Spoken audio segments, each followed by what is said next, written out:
Assalomu alaykum barchaga.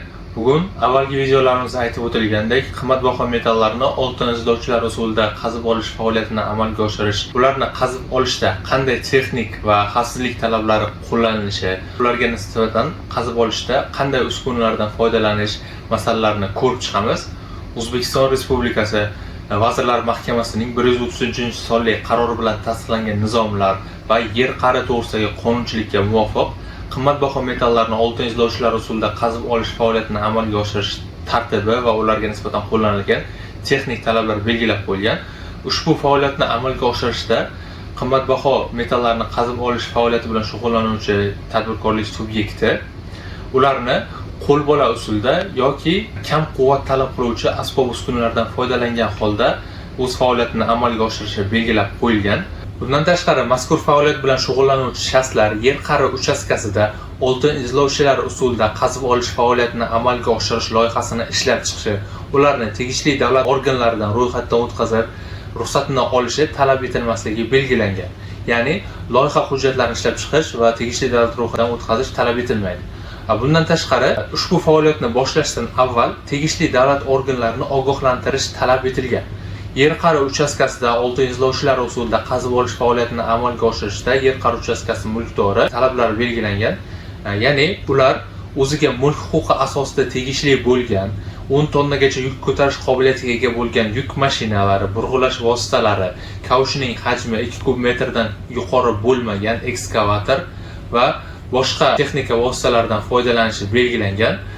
Bundan tashqari, ushbu faoliyatni amalga oshirish davomida belgilangan chuqurliklar, ya'ni qazib olish faoliyatiga rioya etilishi talab etilgan. Ushbu faoliyatni amalga oshirish sochma uchastkalarda yer osti kon qazishmalarini qazib bormagan holda tog' tub jinslariga qadar, tub-tog' jinslari uchastkalarida esa 2 metr chuqurlikgacha, agar tog' lahmlariga zinasimon shaklda ega bo'lsa, 6 metrgacha bo'lgan umumiy chuqurlikka asosida har bir zinaning balandligi 2 metrdan yuqori bo'lmagan va yarim metrdan oshmagan miqdorda belgilab qo'yilgan. Qimmatbaho metallarni ajratib olishda faqatgina rudani maydalash va gravitatsiya usullarini qo'llashga ruxsat etilgan. Tog'-kon jinslaridan kavlab olingan vositalarni yer qa'ri uchastkasi, ya'ni ajratib berilgan uchastkadan tashqariga olib chiqish taqiqlab qo'yilgan. Suv fondi va suv obyektlarida oltin qazib olish ishlari faqatgina qo'lda amalga oshirilishi belgilangan.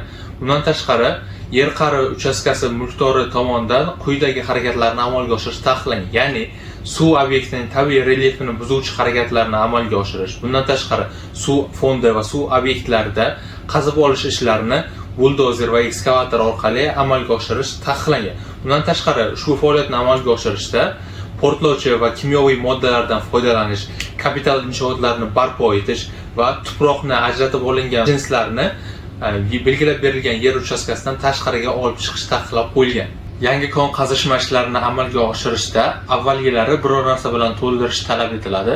Bundan tashqari, yer qa'ri uchastkasi foydalanuvchisi ruxsatnoma amal qilish muddati tugagandan keyin 30 kunlik muddat ichida mazkur yer uchastkasida qurilgan bino inshootlarini demontaj qilib, yer uchastkasini rekultivatsiya qilib, vakolatli davlat organiga topshirishi belgilab qo'yilgan. Yuqorida ta'kidlab o'tilgan talablarga rioya qilmaslik va ularni buzish mazkur faoliyatni amalga oshirish bilan bog'liq bo'lgan ruxsatnomalarni bekor qilishga olib kelishi mumkin. Bundan keyingi videolarimizda oltin izlovchilar usulida qazib olingan qimmatbaho metallarni realizatsiya qilish va ularni realizatsiya qilish davomida alohida talablari bo'yicha gaplashib o'tamiz. Ushbu faoliyatni boshlash, uni amalga oshirish davomida kelib chiquvchi nizolar va tushunmovchiliklar yuzasidan kompaniyamiz yuristlari tomonidan sizga to'liq yuridik yordam berilishi mumkin bo'ladi.